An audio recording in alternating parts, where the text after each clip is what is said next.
गीता अध्याय 18 मोक्ष संन्यास योग। अर्जुन ने कहा, हे महाबाहो, मैं त्याग और संन्यास के तत्वों को समझना चाहता हूं। कृपया मुझे इन दोनों के बीच का भेद स्पष्ट करें। श्री भगवान ने कहा, त्याग का अर्थ है कर्मों के फलों का परित्याग करना और संन्यास का अर्थ है सभी कामनापूर्ण कर्मों का त्याग।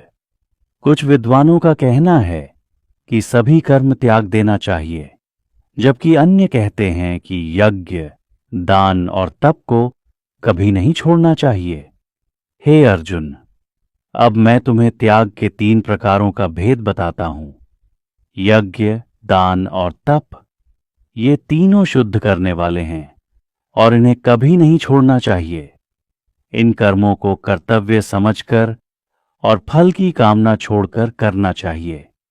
यह मेरा श्रेष्ठ मत है। निषिद्ध कर्मों का त्याग करना उचित है, लेकिन कर्तव्य कर्मों का त्याग करना अज्ञान से प्रेरित है। यदि कोई कष्ट से बचने के लिए कर्तव्य कर्मों का त्याग करता है तो वह रजोगुणी त्याग कहलाता है। कर्तव्य कर्मों का त्याग इस भावना से करना कि यह मेरा कर्तव्य है, सत्वगुणी त्याग कहलाता है। सत्वगुणी त्यागी व्यक्ति संदेहों से मुक्त होकर सुख और दुख में संभव रखता है। शरीरधारी प्राणी संपूर्ण कर्मों का त्याग नहीं कर सकता, लेकिन फल की आसक्ति का त्याग करना ही सच्चा त्याग है। जो त्याग करता है उसे कर्म के 3 प्रकार के फलों, अनिष्ट, इष्ट और मिश्रित से मुक्ति मिलती है।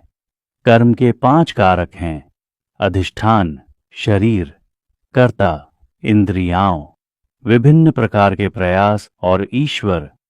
इन 5 के बिना कोई भी कर्म संभव नहीं है। जो व्यक्ति अहंकार से रहित है और इन कारकों को जानकर कर्म करता है, वह बंधन में नहीं पड़ता। जो व्यक्ति अपने आप को कर्ता मानता है, वह अपूर्ण बुद्धि वाला है और कर्म के फल को प्राप्त करता है। जिसे अहंकार का अभाव है और जिसकी बुद्धि शुद्ध है, वह चाहे कितने भी कर्म करे, वह बंधन में नहीं पड़ता। ज्ञान, ध्येय, जानने योग्य और झाता, ये 3 ज्ञान के प्रेरक हैं।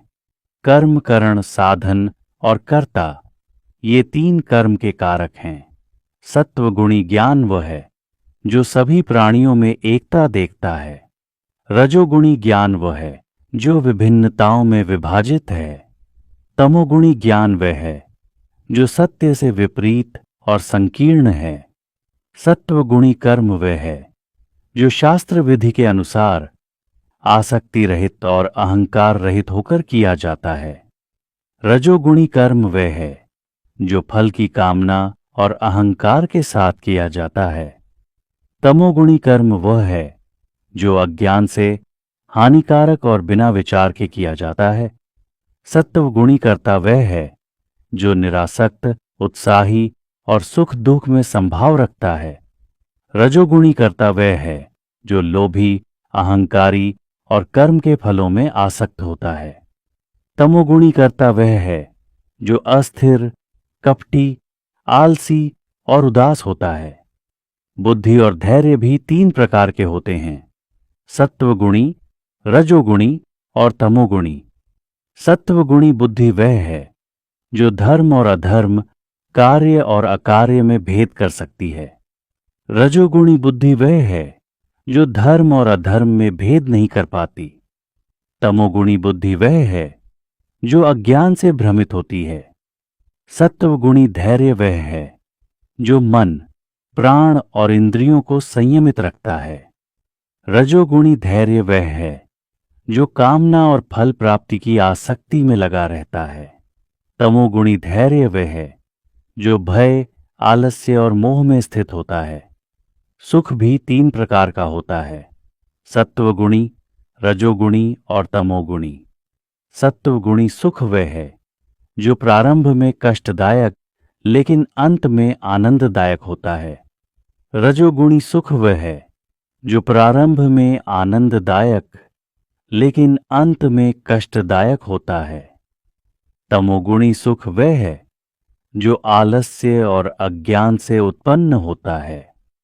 संसार में कोई भी प्राणी ऐसा नहीं है जो इन 3 गुणों से मुक्त हो।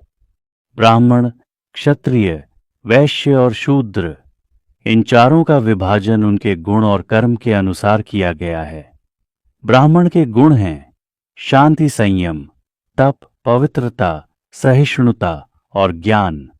क्षत्रिय के गुण हैं वीरता, तेज, धैर्य, युद्ध कौशल और शासन।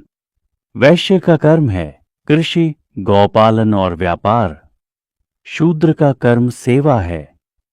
अपनी प्रकृति अनुसार कर्म करते हुए मनुष्य सिद्धि प्राप्त कर सकता है। जो मनुष्य अपने कर्म द्वारा परमेश्वर की पूजा करता है वह परम सिद्धि को प्राप्त करता है। स्वभाव के अनुसार कर्म करना श्रेष्ठ है, भले ही वह दोषयुक्त हो। अपने स्वभाव के अनुसार कर्म करते हुए दोषों को त्याग कर मनुष्य सिद्धि प्राप्त कर सकता है। जो व्यक्ति इंद्रियों को संयमित कर आसक्ति और अहंकार से रहित होकर कर्म करता है वह ब्रह्म के स्वरूप को प्राप्त करता है। जो व्यक्ति सिद्धि को प्राप्त कर ब्रह्म ज्ञान में स्थित होता है वह परम शांति को प्राप्त करता है। जो व्यक्ति शुद्ध बुद्धि, धैर्य और आत्म संयम के साथ अहंकार, शक्ति, वासना और क्रोध का त्याग करता है वह परमात्मा को प्राप्त करता है। जो व्यक्ति शांत चित्त होकर मुझ में भक्ति करता है वह मुझे साक्षात प्राप्त करता है। केवल भक्ति के द्वारा मनुष्य मुझे जान सकता है और मेरी वास्तविक स्वरूप में पहचान कर मुझ में प्रविष्ट हो सकता है।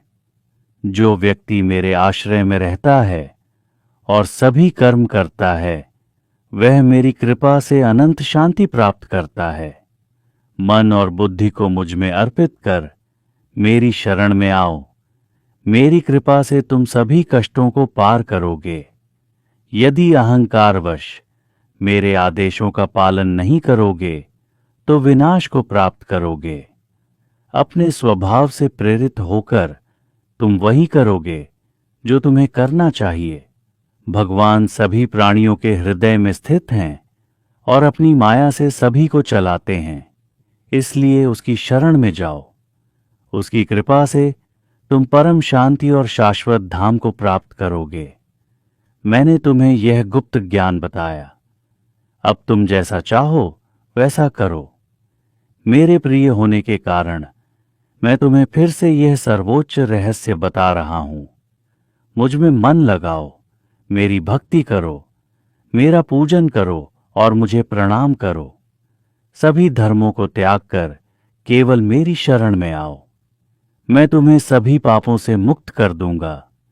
यह ज्ञान उन लोगों को मत बताओ जो तपस्वी, भक्त या सेवा के इच्छुक नहीं हैं।